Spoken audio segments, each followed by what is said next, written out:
सलाम वालेकुम, नमस्कार।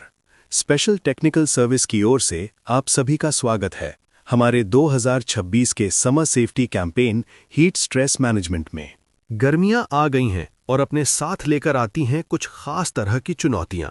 खासकर जब हम गर्म और मुश्किल माहौल में काम करते हैं तो ये चुनौतियां और भी बढ़ जाती हैं। तो सवाल ये है कि हम खुद को सुरक्षित कैसे रखें। चलिए इसी पर बात करते हैं। तो आज हम क्या क्या कवर करने वाले हैं। सबसे पहले हम समझेंगे हीट स्ट्रेस का विज्ञान क्या है। फिर हम देखेंगे कि खतरे के संकेतों को कैसे पहचानना है। उसके बाद बात होगी बचाव और हाइड्रेशन की। सड़क पर सुरक्षा भी एक जरूरी टॉपिक है। चलिए पहले भाग हीट स्ट्रेस के विज्ञान से शुरू करते हैं। यानी हम ये समझने की कोशिश करेंगे कि गर्मी में हमारे शरीर के अंदर क्या होता है, हमारा शरीर इससे कैसे निपटता है। तो सबसे पहले हीट स्ट्रेस क्या है, इसे ऐसे समझिए। हमारे शरीर में एक एसी की तरह अपना खुद का एसी यंत्र होता है। जब बाहर की गर्मी और काम के कारण शरीर में उत्पन्न गर्मी दोनों मिलकर उस एसी पर इतना भार डालती हैं कि वो काम करना बंद कर देता है। बस यही बात है, हम इस स्थिति को हीट स्ट्रेस कहते हैं। हमारे शरीर को एक फिक्स टेम्परेचर पर काम करने की आदत है। वो है 37 डिग्री सेल्सियस या 98.6 फ़ारेनहाइट। ये एक मैजिक नंबर है। अब जैसे ही ये बैलेंस थोड़ा सा भी बिगड़ता है, बस वहीं से सारी दिक्कतें शुरू हो जाती हैं। इसका असर न सिर्फ हमारी सेहत पर पड़ता है, बल्कि काम पर हमारा ध्यान भी भटकने लगता है। हाँ, तो फिर सवाल ये उठता है कि नॉर्मली हमारा शरीर खुद को ठंडा रखता कैसे है? क्या है इसका तरीका? इसका जवाब है पसीना। जी हाँ, पसीना हमारे शरीर का नेचुरल एयर कंडीशनर है। होता क्या है कि जब पसीना हमारे स्किन से भाप बनकर उड़ता है तो वो अपने साथ साथ शरीर की गर्मी भी उड़ा ले जाता है और हमें ठंडक महसूस होती है। लेकिन यहाँ एक पेंच है। अगर हवा में नमी यानी ह्यूमिडिटी ज़्यादा हो तो पसीना आसानी से उड़ नहीं पाता और कूलिंग का ये प्रोसेस धीमा पड़ जाता है। और बस यहीं पर बन जाता है वो खतरनाक फॉर्मूला जिसका हमें ध्यान रखना है। क्या है वो फॉर्मूला?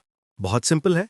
बहुत ज्यादा तापमान प्लस बहुत ज्यादा नमी और साथ में शारीरिक मेहनत, ये तीनों जब मिल जाते हैं तो नतीजा होता है गर्मी से जुड़ी कोई ना कोई बीमारी। तो वे कौन कौन सी चीजें हैं जिनसे हीट स्ट्रेस लगने का खतरा बढ़ जाता है?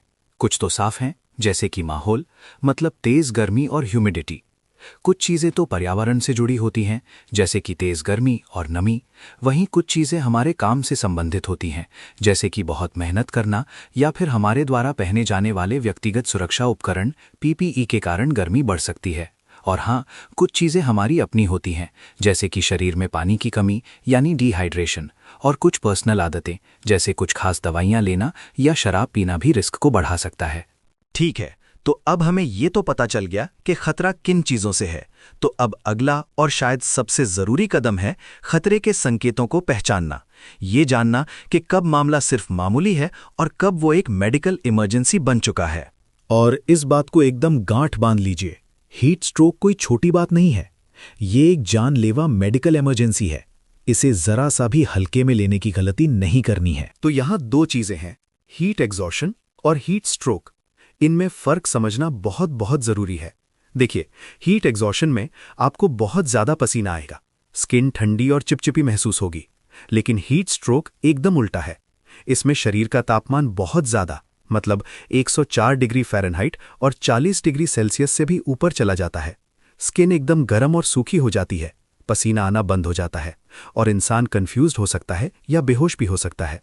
ये छोटा सा फर्क पहचानना किसी की जान बचा सकता है। हीट स्ट्रोक के अलावा भी गर्मी से जुड़ी कुछ और आम दिक्कतें हैं, जैसे हीट क्रैम्प्स जिसमें मांसपेशियों में जोर का दर्द होता है, या फिर हीट रैश मतलब घमौरियां।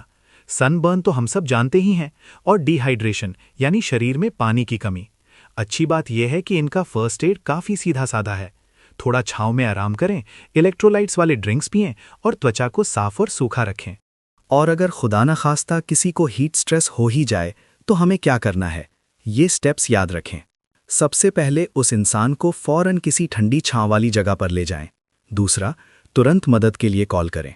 तीसरा, उन्हें लिटाकर उनके पैर थोड़े ऊपर उठा दें।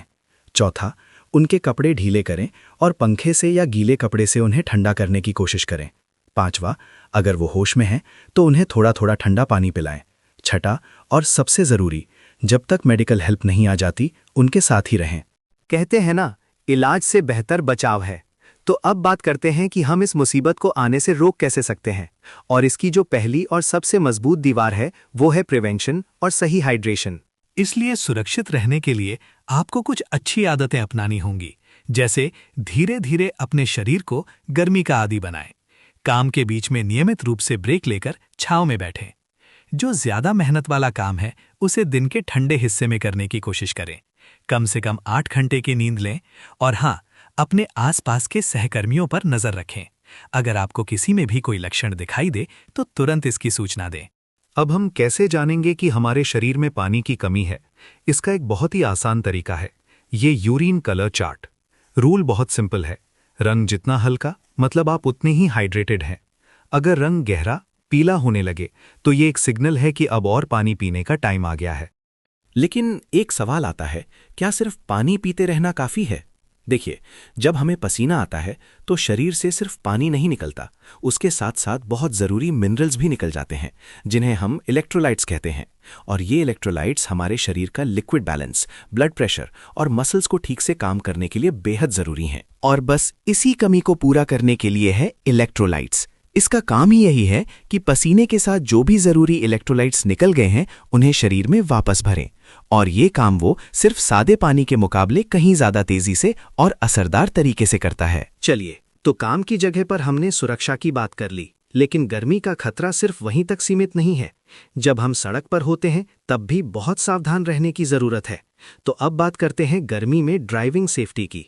ये एक चौंकाने वाली बात हो सकती है, लेकिन गर्मियों में सड़क दुर्घटनाएं के मामले बढ़ जाते हैं और इसका एक बहुत बड़ा कारण है गर्मी से होने वाली थकान, जिससे ड्राइविंग पर हमारा ध्यान कम हो जाता है। इसलिए याद रखें, ड्राइविंग से पहले अच्छी नींद लें, अपनी कार की एसी की जांच करवाएं और सबसे महत्वपूर्ण बात, हमेशा कार में पर्याप्त मात्रा में पानी की बोतल रखें और यात्रा प्रबंधन सुनिश्चित करें। तो हमने इतनी सारी बातें की, इसका सारांश क्या है? अगर एक लाइन में कहना हो तो बस इतना ही है, हाइड्रेटेड रहें और सुरक्षित रहें। आशा करते हैं कि अपना और अपने साथियों का ध्यान रखेंगे। आप सबका बहुत बहुत धन्यवाद। चलिए, हम सब मिलकर ये पक्का करें कि ये गर्मी का मौसम हमारे लिए पूरी तरह से सुरक्षित रहे। और जाने से पहले मैं एक सवाल छोड़कर जाना चाहता हूं, जिस पे हम सब सोच सकते हैं। वो ये है कि आज जो कुछ भी हमने सीखा उसमें से कोई एक नई आदत कौन सी होगी जिसे हम इसी हफ्ते से अपनाना शुरू करेंगे, अपनी और अपनी टीम की सुरक्षा के लिए।